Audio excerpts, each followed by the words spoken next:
गिरिवरधारी गोपीजनवल्लभा गिरिवरधारी यशोदानन्दन व्रज जनरञ्जन यशोदानन्दन व्रज जनरञ्जन यमुनतीरवनचारी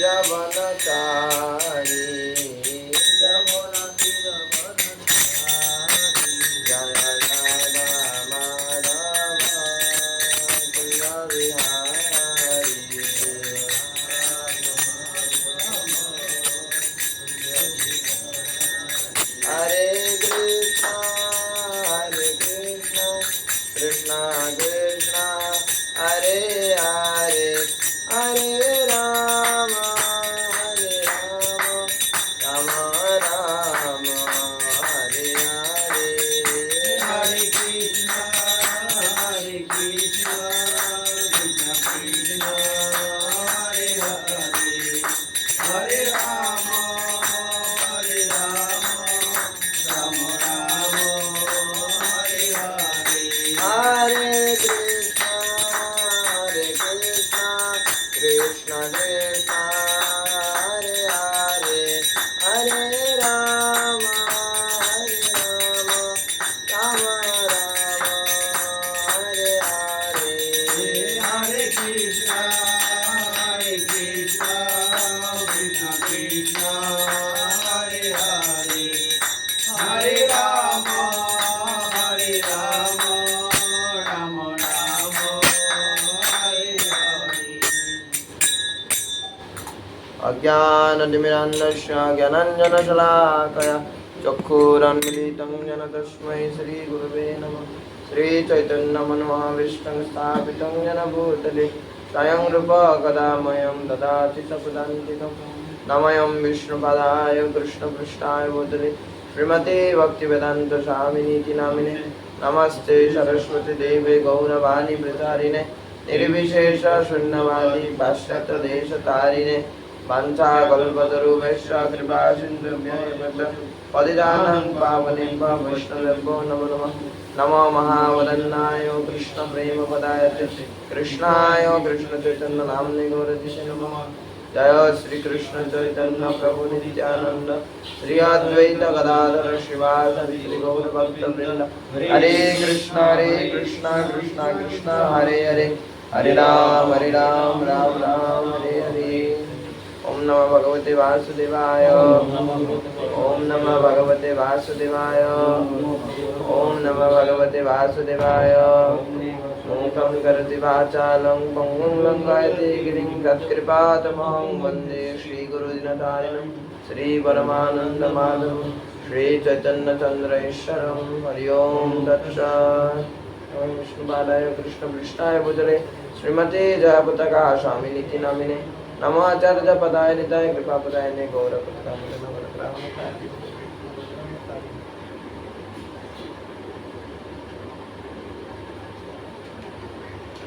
श्रीमद् भागवतम भगवती पावन गुरुदेव की कृष्ण प्रभुपाद की श्रीमद् भागवतम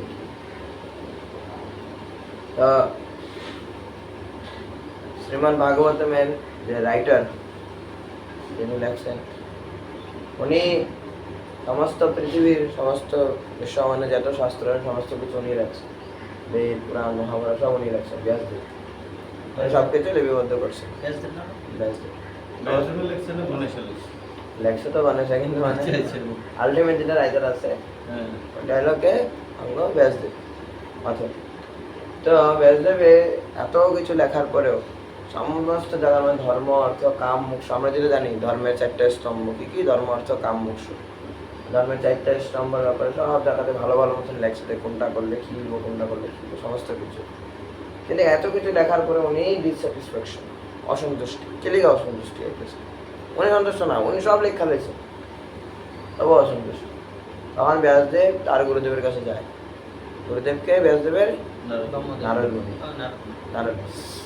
নারদমণির কাছে যাওয়ার পর নারদমণি ওনারে কয় যে তুমি সমস্ত শাস্ত্রের মধ্যে তুমি সমস্ত কিছু লেখছো ধর্ম অর্থ কাম মোক্ষ কিভাবে এটা করলে কি হবো কিভাবে কি করলে কি হবো কিভাবে কোন দেবীরে সন্তুষ্ট করে দেবো কিভাবে কোন দেবতারে সন্তুষ্ট করে দেবো কি যজ্ঞ করলে তুমি স্বর্গ করতে পারবে এরকম অনেক কিছু লেখছো কিন্তু তুমি অসন্তুষ্ট কেন? কারণ তুমি কোনো জায়গার মধ্যে তুমি ভক্তি যোগরে তুমি প্রাধান্য দাও না। ধর্ম অর্থ কাম মোক্ষ এটা হলো অল্প বুদ্ধি সম্পন্ন মানুষের দিকে। ধর্ম অর্থ কাম আর মোক্ষ। আমরা জানি যে ধর্ম অর্থ কাম মোক্ষ এটা হলো ধর্মের 4টে স্তম্ভ। এই 4টে স্তম্ভ কারা বেশি পালন করে? যারা হলো অল্প বুদ্ধি সম্পন্ন, যারা সামাজিক স্তরে রয়ে গেছে। ভক্তি যুগটা হলো এটা সমাজের বাইরে। ভক্তি যুগটা হলো এটা আলটিমেট, এটা হলো পরম প্রাপ্তি। ভক্তি যুগের ব্যাপারে ব্যাসদেবের কোনো জায়গায় লেখা। যখন ভক্তি যুগের ব্যাপারে যখন শ্রীমদ ভাগবতমে যখন সমস্ত ভক্তকর লাইফ স্টোরি যখন ভগবানের গুণমহিমা কীর্তন করা আছে, তখন গিয়ে ব্যাসদেব কি হতে পারছে? সন্তুষ্ট হইতে পারছে। আমগো এটাই দেখা দরকার যে রাইটার, যে অথর, হ্যাঁ যদি এত কিছু লেখার পরে যদি সন্তুষ্ট না হইতে পারে, তা আমরা এত কিছু যদি পালন করি, আমরা কেউ সন্তুষ্ট হইতে পারি? যে বানাইছে হ্যাঁ সন্তুষ্ট না। আমরা কখন সন্তুষ্ট হবো? যখন আমরা এই শ্রীমদ ভাগবতম যখন আমরা অধ্যয়ন করি, শ্রীমদ ভাগবতম যখন আমরা নিজের জীবনে যখন অঙ্গীকার করুন, তখন কি আমরা সন্তুষ্ট হইতে পারি। বুঝা গেল? আজকে আমরা এই শ্রীমদ ভাগবতম দিয়ে একটা শ্লোক করুন। কোনটা শ্লোক হবো? এটা 28 এটা পড়া হয়ে গেছে। আমি এদিন গাইটা বসলাম না।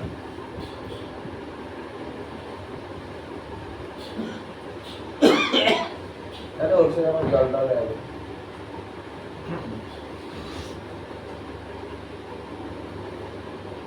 এবারে কই আমি খারাপও লাগে। শ্লোক 28 উচ্চারণ করবেন।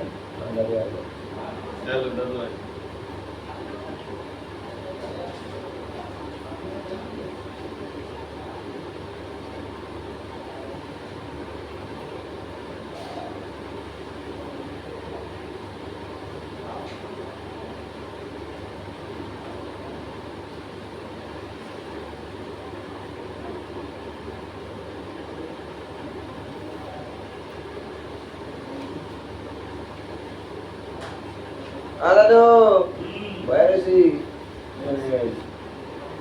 শ্লোক স্টার্ট করতেছি না।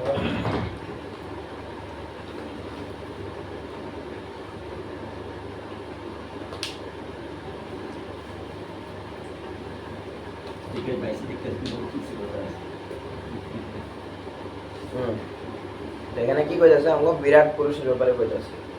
বিরাট পুরুষের ব্যাপারে বহু পড়ছে দিন। তো বিরাট পুরুষের মধ্যে যেটা ভগবানের যেটা বিশ্বরূপে আমরা যদি ভাবি যে আমরা বিশ্বরূপের ভগবানের চরণ কোনটা? ভগবানের চরণ হলো পাতাল লোক। আমার 14টা ভুবন আছে। কয়টা ভুবন আছে? 14টা ভুবন। একটা ক্যালেন্ডার আছে, আমি আমাদের থেকে আনতে পারছিল এবার কিনা ভুলে গেছিলাম। ক্যালেন্ডারটা মধ্যে 14টা ভুবন আছে। আমরা দেখাই কই না তোরে এক মারে 14 ভুবন ঘুরাইলাম। 14 ভুবনটা আছে, অ্যাকচুয়ালি আছে। আমরা কোন জায়গাতে আছি? আমরা আসলে ভূলোকে আছি। এটা হলো তলের থেকে 7 নম্বর, উপরে আর 7টা লোক আছে। ভূলোক, ভূগোললোক, জানলোক, তপলোক, এরকম করে ভূলোক, ভূগোললোক এরকম আছে। নামগুলো বললে দেখা, জানলোক, তপলোক, সত্যলোক আছে নাকি এখানে? হ্যাঁ, এটা ভূলোক, ভূগোললোক, স্বর্গলোক, মহৎলোক, জানলোক, তপলোক এবং সত্যলোক। এটা হলো উপরের 7টা, ঠিক আছে? আমগো ভূলোকটা আইতাছে 7টার মধ্যে, ঠিক আছে? নেক্সট তলে আরো 7টা আছে। কি কি? তল, অতল, বিতল, রসাতল, তলাতল, মহাতল আর পাতাল। পাতালটা হইলো সবচেয়ে থেকে নিচে। পাতালের থেকে নিচে আসছে এটা আমরা পাবো পঞ্চম স্কন্ধে। পাতালের থেকে নিচে কি আছে? কি আছে বলতো? নরক। নরকটা পাতালের থেকে নিচে, ঠিক আছে? আমার তলে পাতাল লোক পর্যন্ত আছে, ওইটার থেকে নিচে আসলে নরক। তো পাতাল লোকটা হলো ভগবানের বিশ্বরূপের চরণ। ভগবানের বিশ্বরূপের কি? চরণ। এখন রসাতল তার পদের অগ্র এবং পশ্চাৎভাগ। রসাতল যেটা আছে পাতাল, রসাতল, পাতালের উপর রসাতল আয়। রসাতলটা হলো ভগবানের পায়ের চরণের অগ্রভাগ আর পশ্চাৎভাগ। চরণের আগের দিক পিছন দিকে আছে না ওইটা। মহাতল তার পদদ্বয়ের গুল্ফ। গুল্ফ কোনটা বাবু? এইটা কাঠিটা, ঠিক আছে? তারপরে তল এবং অতল হইল ভগবানের জঙ্ঘাদ্বয়, থাইস, ঠিক আছে? আজকে আমরা পড়ব হলো শ্লোক নম্বর 27 প্রভু পড়ছে। 27টা হলো সুতল, তলের গোলা কইতেছে। সুতলটা হলো ভগবানের জানুদ্বয়। জানুদ্বয়টা আমরা এগুলো না মানে সংস্কৃতের ব্যাপার তো মানে কতটা বোঝা যায় না। জানুদ্বয় আই থিঙ্ক কমর হইব। বিতল এবং অতল তার উরুদ্বয়, মহিতল তার জঘন দেশ, নভস্থল বা ভূগোলক তার নাভি ও সরোবর। ঠিক আছে, তারপরে এরকম তলের থেকে উপর, তারপরে নাভি, তারপরে বক্ষস্থল এরকম। তা ভূগোলক, আমরা যেটা ভূগোলক আছি, আমরা যেটা ভূলোকে আছি, মহিতল। জঘনম মানে হলো কোটি দেশ, জঘনম মানে হলো যে জঘন দেশটা মহিতল যেটা আছে, এই মহিতলটা হলো জঘন দেশ। জঘনম মানে হলো কোটি, কোটি মানে হলো কমর। ঠিক আছে, নভস্থল বা ভূগোলক এটা হলো নাভি বা সরোবর। ওখানে আমরা শ্লোক নম্বর 28টা পড়ুন, সবাই উচ্চারণ করবেন। উরস্থলং জ্যোতির অনিকমস্য গ্রীবা মহর্বদনং বৈ জনহস্য তপ বরাধিম বিদুরাদি পুংসঃ সত্যং তু শীর্ষানি সহস্র শীর্ষ। অনুবাদ, কারণ স্বর্গলোক তার বক্ষস্থল। আমরা যে স্বর্গলোকে যাইতে চেষ্টা করি এটা ভগবানের বুকের মধ্যে, ভগবানের বিশ্বরূপের ছাতি। মহালোক তার গ্রীবা, গ্রীবা মানে হলো গলদেশ, গ্রীবা মানে হলো গলদেশ। জনলোক তার মুখমণ্ডল, জনলোক যেটা আছে এটা ভগবানের বিশ্বরূপের মুখমণ্ডল। মনে রাখবেন, এটা কিন্তু আমরা ভগবান কৃষ্ণের শরীরের কথা বলতেছি না। ভগবান কৃষ্ণের একটা হলো এটা কইতে গেলে এটা একটা হলো রিফ্লেকশন মানে কি কয়, প্রতিবিম্ব। ভগবান শ্রীকৃষ্ণ সাক্ষাৎ না, কিন্তু ভগবান শ্রীকৃষ্ণ জনরূপ থেকে দেখা গেছে। জনরূপটা হলো ভগবানের মুখমণ্ডল। তপলোক ভগবানের ললাট, ঠিক আছে। তপলোক যেটা আছে, ললাট মানে যে কপাল, ললাটে অঙ্কে শুভায় নমঃ কই না আমরা, তিলক কত ললাটে অঙ্কে শুভায় নমঃ। ললাট হলো সত্যলোক, এবং সত্যলোক সেই সহস্র শীর্ষ বিরাট পুরুষের শিরদেশ। সত্যলোকটা হলো ভগবানের বিরাট পুরুষের যেটা আছে শিরদেশ মানে মাথা, মস্তক, সত্যলোকটা। কারণ আমরা জড় ব্রহ্মাণ্ডের সবচেয়ে থেকে উপরে আসলে সত্যলোক, যেখানে ব্রহ্মা থাকে। ব্রহ্মাণ্ডের সবচেয়ে থেকে উপরে থাকে এই জড়। ওরা পাতাল লোক থেকে যদি স্টার্ট করি, সবচেয়ে থেকে উপরে সত্যলোক। আর ম্যাপটা যদি আনি খুব সুন্দর দেখা যাবে। আমার নামটা মানে আছে, ওখানে দেখলেই আপনার বুঝে যাবেন না। হ্যাঁ, আপনি আসেন নাকি বাবু এখানে? নাই না? তো ওখানে খুব সুন্দরভাবে লেখা আছে যে আমরা কিভাবে জিনিসগুলো দেখতে পারি। তো সত্যলোকটা হলো ভগবানের কি করলাম আমি, সত্যলোকটা কি ভগবানের মাথা, ভগবানের মস্তক। ঠিক আছে, ওখানে হলো তাৎপর্য আমরা পড়ুন, শিলা প্রভুপাদের তাৎপর্য। শিলা প্রভুপাদ কি পিকচার দেন। সূর্য, চন্দ্র আদি জ্যোতিষ্ক ব্রহ্মাণ্ডের প্রায় মধ্যভাগে অবস্থিত। ব্রহ্মাণ্ডের মিডিলে কি আছে? সূর্য আর চন্দ্র। উপরে নাই, কই আছে? মিডিলে। আর মিডিলে আমরা থাকতেছি, সূর্য চন্দ্র আমরা পাইতেছি তার। এবং তাদের বিরাট পুরুষের বক্ষ বলে বর্ণনা করা হয়। এবং বিরাট পুরুষের কি বক্ষস্থল, আমরা ভূলোক কই আছি, আমরা মিডিলে আছি। জ্যোতিষ্ক মণ্ডলীর উপরে রয়েছে ব্রহ্মাণ্ডের পরিচালক মণ্ডলী আবাসস্থল স্বর্গলোক। আমরা এটার উপরে, আমরা এই ভূলোকের উপরে কি আছে? স্বর্গলোক আছে। তার ঊর্ধ্বে রয়েছে মহালোক, তারপরে তপলোক, উপরে যেতে হবে। ঠিক আছে, এবং সর্বোপরি সত্যলোক। সবচেয়ে উপরে কি আছে? ব্রহ্মা ওখানে থাকে, যেখানে জরা প্রকৃতির 3টি গুণের প্রধান পরিচালক বিষ্ণু, ব্রহ্মা এবং শিব বিরাজ করে। ওই সত্যলোক পর্যন্ত যদি আমরা যাই, ওই সত্যলোকে ব্রহ্মা, বিষ্ণু, শিব তিনজনই আছে। ব্রহ্মা, বিষ্ণু, শিব তিনজনে আছে। ওখানে পেতে পারেন বিষ্ণু কিভাবে আছে? এটা তো জড়জগৎ। জড়জগৎটা করতে কোনখান থেকে? পাতাল লোক থেকে স্টার্ট করে ব্রহ্মা যেখানে পর্যন্ত আছে, এটা জড়লোক, জড়জগৎ। এটার সৃষ্টি আছে, ধ্বংস হইব, জন্ম আছে এখানে প্রত্যেকটা জীবের জন্ম আছে, মৃত্যু আছে। বিষ্ণু এরকম, ব্রহ্মা এরকম, শিব এরকম। কারণ তাকে সবার কি হয়েছে? জন্ম হয়েছে। ভগবান কৃষ্ণ যেখানে ওইটা হইলো কি চিন্ময় লোক, বুঝা গেল? তো ব্রহ্মারও মৃত্যু আছে। ব্রহ্মার ওখানে কত বছর চলতেছে? 50 বছর চলতেছে ব্রহ্মার এখন। হ্যাঁ, ব্রহ্মার এখন 50 বছর চলতেছে। আরো 50 বছর পরে ব্রহ্মা মৃত্যু এবং অন্য নতুন একজন ব্রহ্মা। একদিনে 2 চতুর্যুগ মানে না, কি? ব্রহ্মার একদিন মানে 12 ঘন্টাতে 1000 চতুর্যুগ যায়। ওই 1000 চতুর্থ 1000 চতুর্যুগ মানে 70 থেকে কলি 1000 বার। ডেইলি মানে দুইটা মানে যায় কি কল্প। অল্প তো এরকম করে এটা হিসাবটা আপনি যদি লেখেন খুব সুন্দর হবে। বাবলে এখন আমরা আরো হিসাব পাবো এরকম। নেক্সট এটা কি লাগছে যে এই বিষ্ণুকে বলা হয় ক্ষীরোদক্ষায় বিষ্ণু এবং তিনি হচ্ছেন সমস্ত জীবের পরমাত্মা। যে বিষ্ণু ব্রহ্মাণ্ডে আছে, আমগো ব্রহ্মাণ্ডে আছে, ওখানে করা হয় ক্ষীরোদক্ষায় বিষ্ণু। আমি কইতাছি কারণ সমুদ্রে অসংখ্য ব্রহ্মাণ্ড ভাসছে এবং তাদের প্রত্যেকটি অসংখ্য সূর্য চন্দ্র দেবতা ব্রহ্মা বিষ্ণু এবং শিব সহ ভগবানের বিরাট রূপ বিরাজ করছেন এবং সেই সমগ্র জড়জগৎ শ্রীকৃষ্ণের অচিন্ত শক্তির একটি নগণ্য অংশে অবস্থিত, যে কথা শ্রীমদ্ ভাগবত গীতায় বর্ণনা করা হয়েছে। তো তিন শিল প্রভুপাদের প্রাঞ্জল তারপরে সমাপ্ত জগৎগুরু শিল প্রভুপাদ কি 3 প্রকারের বিষ্ণু আছে। ভগবান শ্রীকৃষ্ণের থেকে 3 প্রকারের বিষ্ণু আছে। প্রথম হলো কে কারণোদক্ষায় বিষ্ণু, বোঝা গেল। তারপরে এটা ছিল গর্ভদক্ষায় বিষ্ণু, সরি হ্যাঁ, তারপরে এটা ছিল গর্ভদক্ষায় বিষ্ণু, তারপরে এটা ছিল ক্ষীরোদক্ষায় বিষ্ণু। 3 প্রকারের বিষ্ণু আছে। কারণোদক্ষায় বিষ্ণু যিনি কারণ সমুদ্রে থাকে। কোন সমুদ্রে থাকে?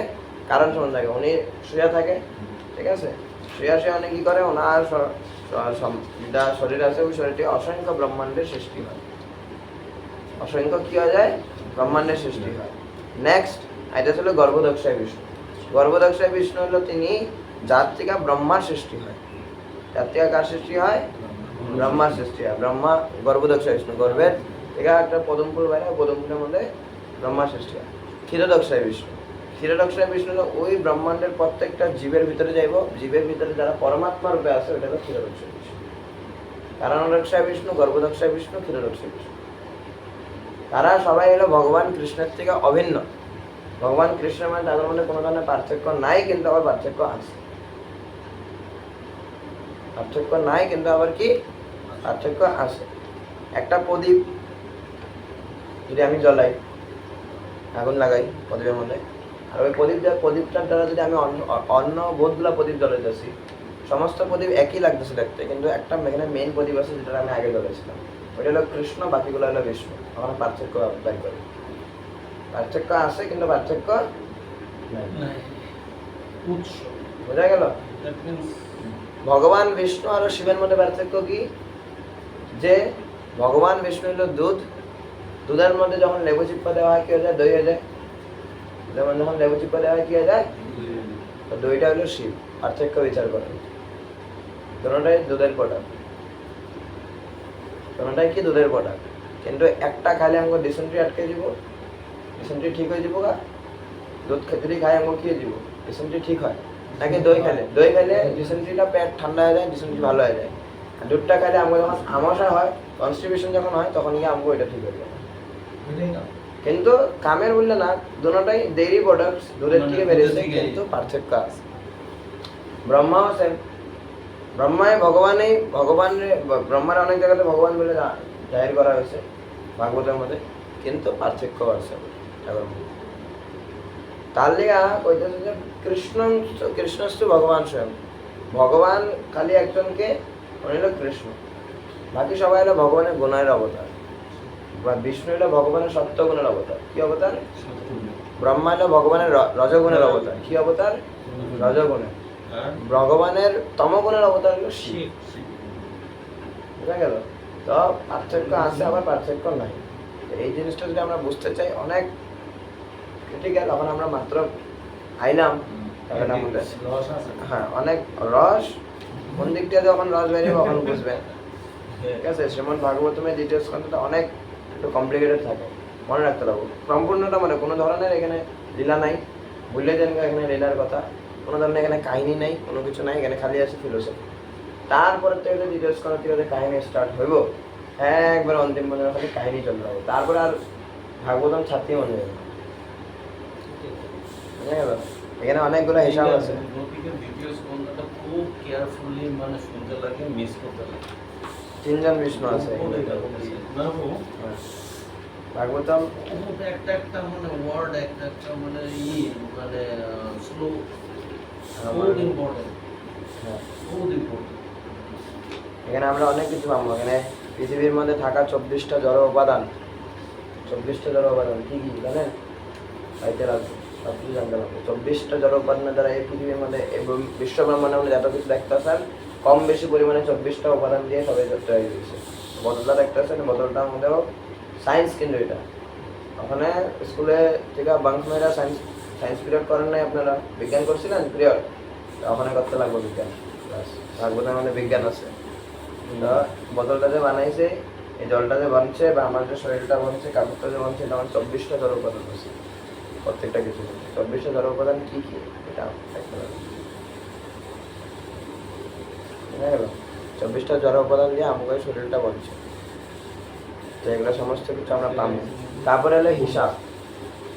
হিসাবের তো কথা কয়ে লাভ নাই, হিসাব যখন আইব তখন গিয়া মাথাটা কাজ করবো না। ব্রহ্মার 12 ঘন্টাতে 1000 চতুর্যুগ দেয়, ঠিক আছে? ব্রহ্মার 12 ঘন্টাতে কয় হাজার চতুর্যুগ দেয়?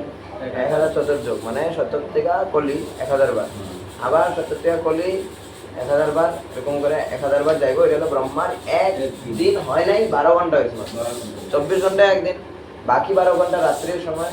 ওই সময় প্রলয় হয়ে যায়, অল্প আংশিক প্রলয় হয়, তার লেগে ব্রহ্মা যখন ঘুমায় তখন আর সৃষ্টি কিছু হয় না, তখন কোনো কিছু হয় না, তখন ব্রহ্মাণ্ড এমনি থাকে, খালি থাকে, ঠিক আছে? এখন আমরা এটা হলো ব্রহ্মার এখন দিনের ভাগ, এর লেগে সৃষ্টি হইতেছে, আমরা চলতে পারতেছি। তখন ব্রহ্মার যখন রাত্রে হয়ে যাবে তখন আমরা কেউ থাকতে পারবো না, ঠিক আছে? এটা হলো 1000 চতুর্যুগ। তাহলে হলো ব্রহ্মার আবার 14টা সন্তান আছে। 14টা সন্তানের নাম হলো মনু। কি কি আছে দেখো, কি কয় ভবিষ্যৎ মনু, আর এরকম স্বয়ম্ভব মনু, তামাস মনু, এরকম 14 জন মনু আছে। তো 14 জন মনু হলো, এক একজন মনুর কার্যকাল হলো 71 চতুর্যুগ। কত চতুর্যুগ? 71 চতুর্যুগ, ঠিক আছে? ওই 71 চতুর্যুগে হইলো ব্রহ্মার একদিন জায়গা। 71 চতুর্যুগ, 71 চতুর্যুগ না, ওই 71 যদি আপনি যদি 14 দিয়ে পূরণ করেন, 71 যদি 14 দিয়ে পূরণ করেন, এবং এখানে 1000 এর মতো বেড়ে যেতে পারে, ঠিক আছে? কারণ 14 জন মনু, 14 জন মনু যদি প্রত্যেকজন যদি 71 করে শাসন করে, আর 14 জন মনু যখন কার্যকাল শেষ হয়ে যায়, মানে 71 চতুর্যুগ শেষ করে একজন মনু টপকায় যায়, শেষ, নেক্সট মনু। ওখানে আমরা সপ্তম মন্দিরে আছি, সপ্তম মনু আছে, মন্দিরে আছি। কার কোন মনুটা আছে? সপ্তম মনু, 7 নম্বর জন, ওনার নাম হলো বৈবস্বত মনু, ঠিক আছে?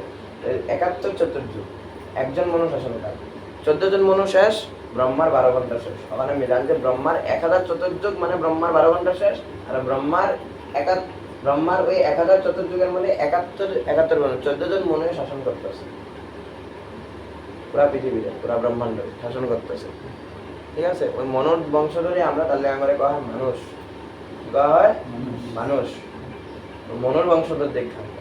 প্রত্যেকজন আমরা মনুর থেকে আইছি, মনে আঙ্গের সৃষ্টি করছে।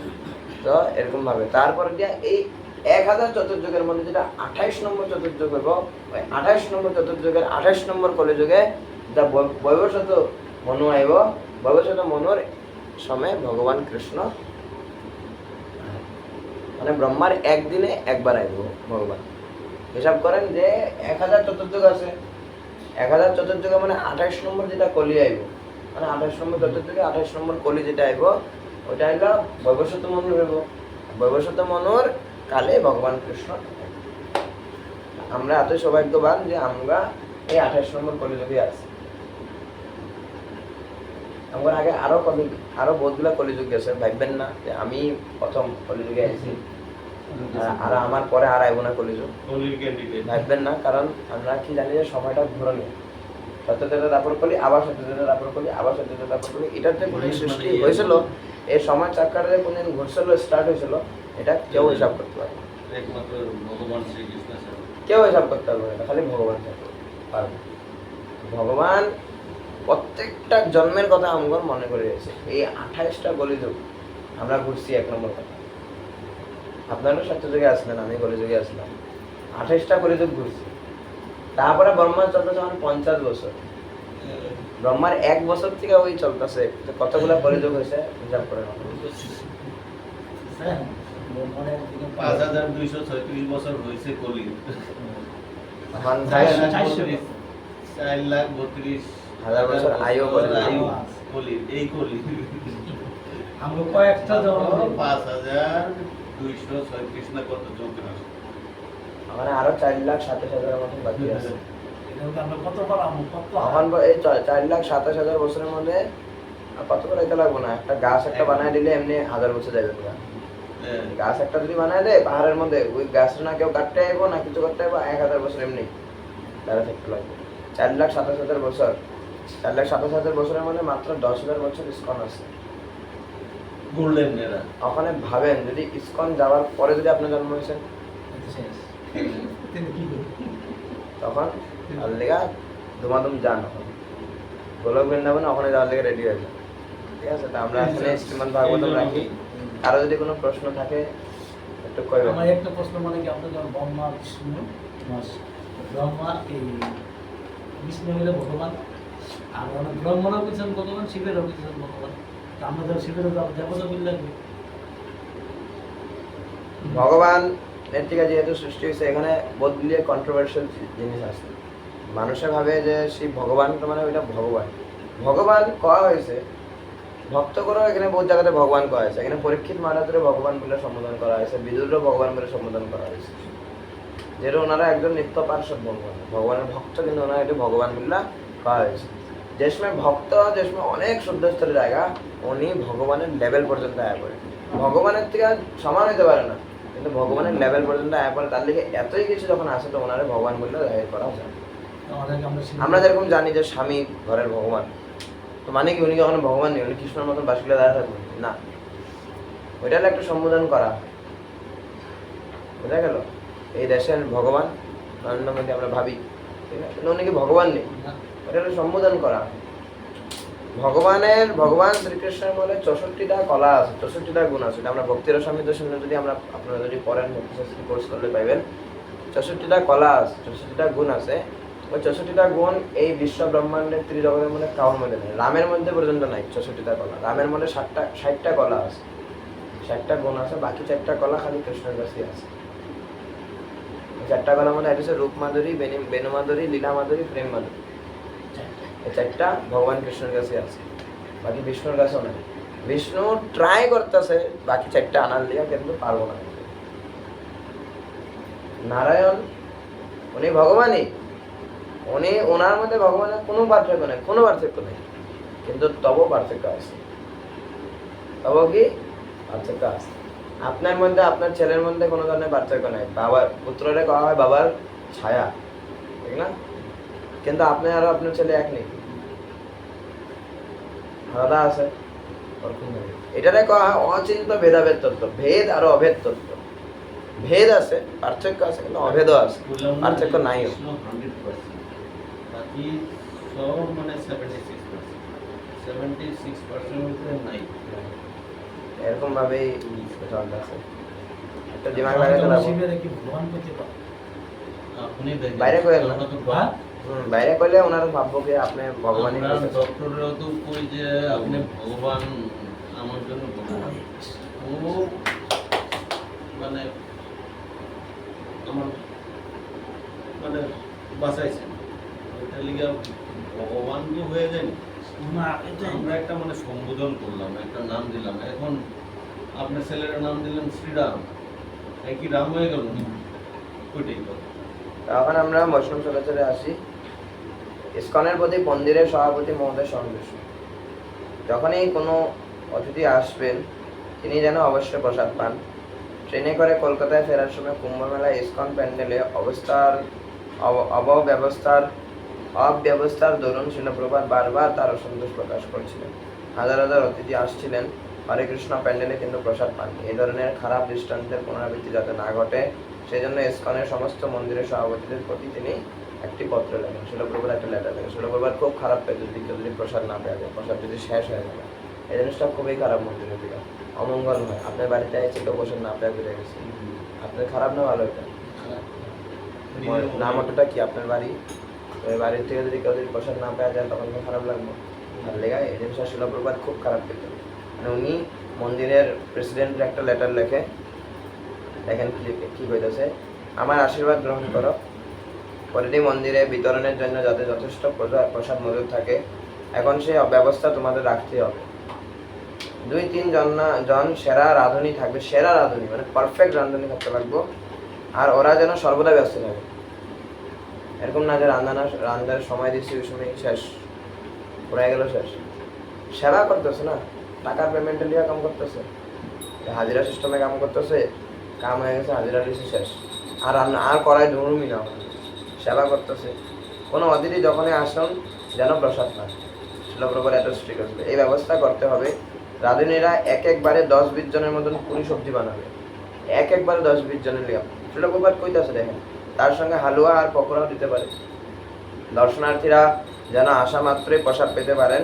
যখনই কোনো ভদ্রলোক আসবে তার সেবা করতেই হবে, প্রসাদের দ্বারা তার সেবা। যেই আইব মন্দিরে দেখাই করতে হবে, রাস্তার থেকে নমস্কার করে তারও আমরা প্রসাদ দিয়ে দিই। 20 জনের মতো প্রসাদ বিতরণ হওয়ার সঙ্গে সঙ্গে রাঁধুনিরা আরও 20 জনের জন্য রান্না করে তৈরি থাকবে। 20 জনের প্রসাদ পাওয়া রেডি শেষ, 20 জনের দিকে আরও রেডি করে থাকতে লাগবে। বোঝা গেল? এরকম মানে যখন প্যান্ডেল প্রোগ্রাম তো কন্টিনিউসলি রাঁধতে লাগে না। আমরা যেরকম এখানে ছোটো ছোটো প্রোগ্রাম করি, এগুলো প্যান্ডেল প্রোগ্রাম না। এই প্রোগ্রামগুলো মানে একবারে রাঁধতে দিলে 10 জন বলে কি 300 জনের এস্টিমেট বাস, ওইটা একটা আলাদা কথা। দিনের শেষে যদি কেউ না আসে সেগুলো আমাদের ভক্তরা পাবে। কেউ যদি না আয়, প্রসাদ যদি ঠেকে জায়গা, তখন আমরা ভক্তরা ওই জিনিসগুলো পাই দেবো, ঘরে লয়ে যাবো, বিতরণ করে দেবো। লোকসান নেই, যেটা কোনো লস না। বলতে পারবে না ফুরিয়ে গেছে, এখনও রান্না হয়নি এবং রান্নার জন্য বাজার করা হয়নি। শিলপ্রভুর এটা খুব স্ট্রিক্টলি মেনটেন করতে হবে। আমি মোবাইলে সমস্ত থাকা ভক্তবৃন্দ করে এই কথাটা করে কইতে যাই যে কোনোদিন যাতে আমরা যেন না কইতে পারি যে রান্না শেষ, মানে প্রসাদ শেষ, ফুরিয়ে গেছে, প্রসাদ শেষ, বা এখনো রান্না হয় নাই, বা এখন পর্যন্ত বাজার করা হয়, এটা যাতে না করতে। শিলপ্রভুপাদ খুব খারাপ পেতে জিনিসগুলো, খুব খারাপ পেতে। শিলপ্রভুপাদরে খুশি করার লেগে তো ইস্কন আইসি না। আমার সেবার দ্বারা যদি শিলপ্রভুপাদে যদি খুশি না হয় কেমন, তো এটার লেগে দামি দামি আইটেম বানাইয়া কম বানাইয়া লাভ নাই। কম দামি আইটেম বানাই, বেশি বানাই, পেট ভরে সবাই খাও। যাতে বাজার রাস্তাতে যদি যাইতেছে যে মানুষটা, আমি যাতে ওনারাও যদি আয় যদি মন্দিরের ভিতরে ঢুকে যায়, আমি যাতে ওনারাও প্রসাদ দেওয়ার দিকে ক্ষমতা আছে, এরকম আমার নাম অর্থটা ক্যাপার করে বানাতে লাগবে। খিচুড়ি বানাও লাগবে, টাকা নাই খিচুড়ি বানাও, খিচুড়ি বানাইতে তো আর একটা টাকা লাগে না, মানে সবের দিকে তো মানে দিতে পারবেন না। কয় নেই না সেটা বলে যে বিরিয়ানি, ফ্রাইড রাইস, পনির বানাইতে অল্প বানাবেন, শেষ হয়ে যাব, পরেরটা ভক্ত এলো পাইলো না।